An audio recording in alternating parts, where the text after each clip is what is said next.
Então, galera, enfim saíram os vídeos sobre a delação do Cid. Só não sai o vídeo do aeroporto de Roma. Mais um ponto em questão chamou muito a minha atenção. Veja o momento em que Moraes ameaça prender Cid por omissão em acordo. Após a ameaça, o Cid mudou a versão e aí citou a atuação de militares em plano contra o ministro. Tipo, bom argumento, né? Ou você fala aí, ou então eu vou te prender. Mas não só o Cid. Moraes ameaçou mandar o Cid, o pai, a esposa e a filha do Cid pra cadeia.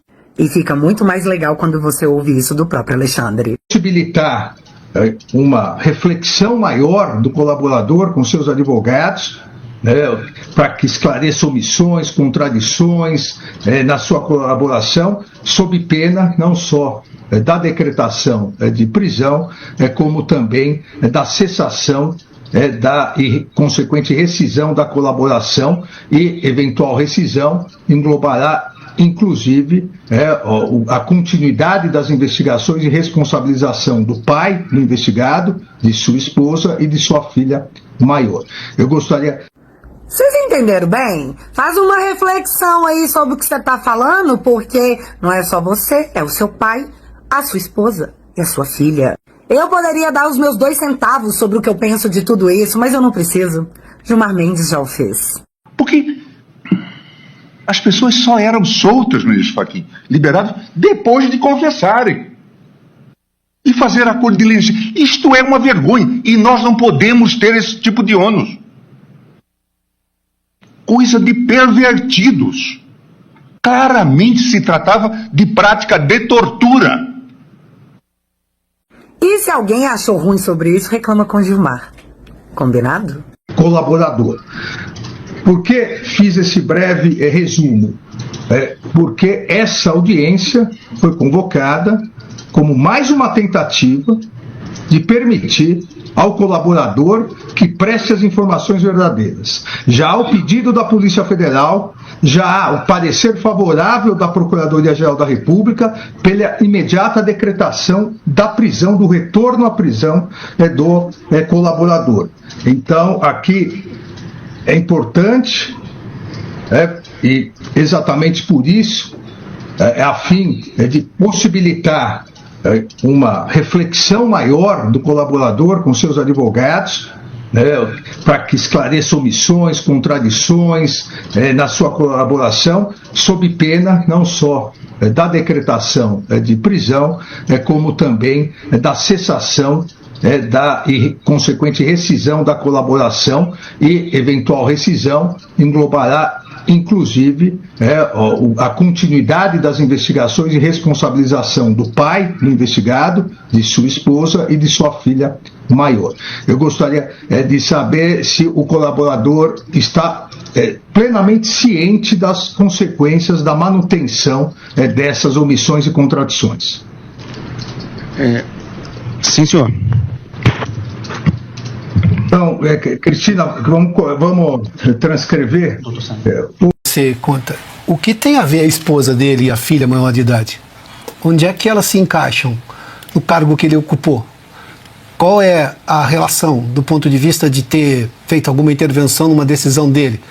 Pela lógica nenhuma. E por que o juiz ameaça a família? Quem ameaça a família normalmente é sequestrador, né? Se não pagarem aqui, que tipo de coisa a gente está falando?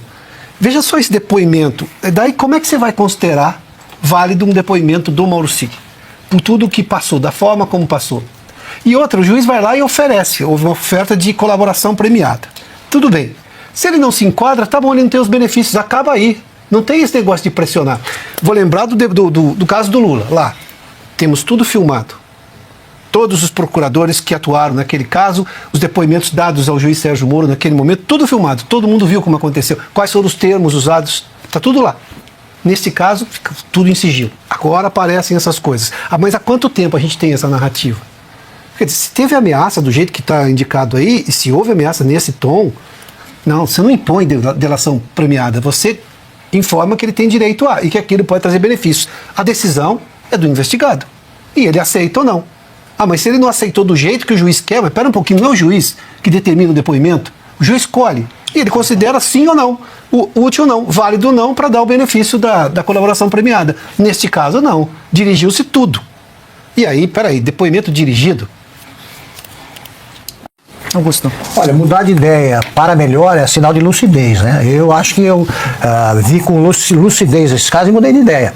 Até recentemente eu achava que devia existir a lei. Claro que ela, em princípio, é boa, exige ficha limpa, tá, mas do jeito que ela está sendo usada, ela tem toda a razão. Pode acabar com isso. É como a lei de imprensa.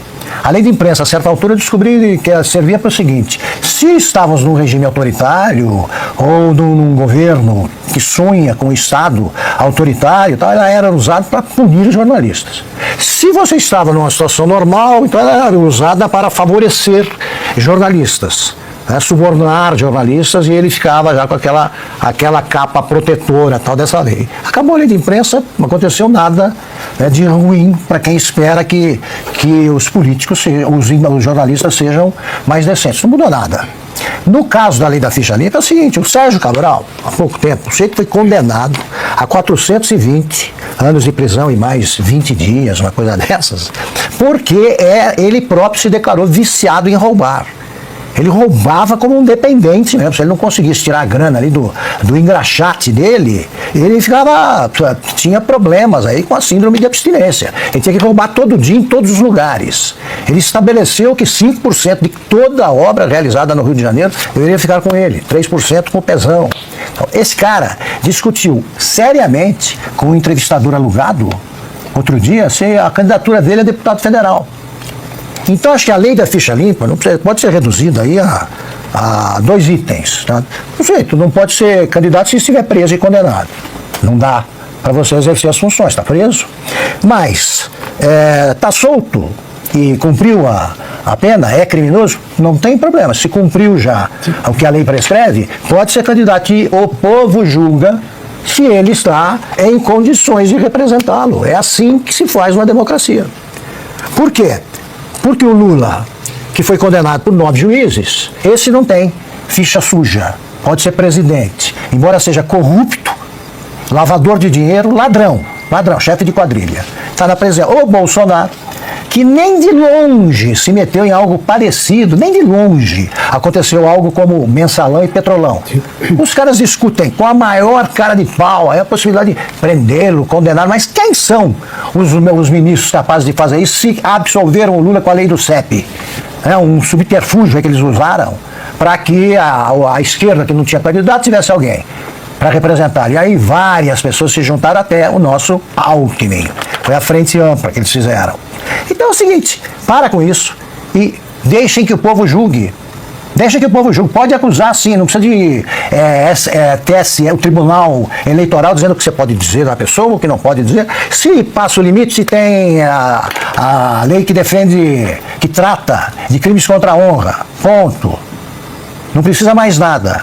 Agora, impedir que o único político brasileiro que passa por qualquer lugar sem temer aí o avanço do povo para trucidá-lo, ao contrário, é aplaudido, proibir um político assim de se candidatar, é você dar um golpe nas instituições e no Estado Democrático de Direito, isso sim.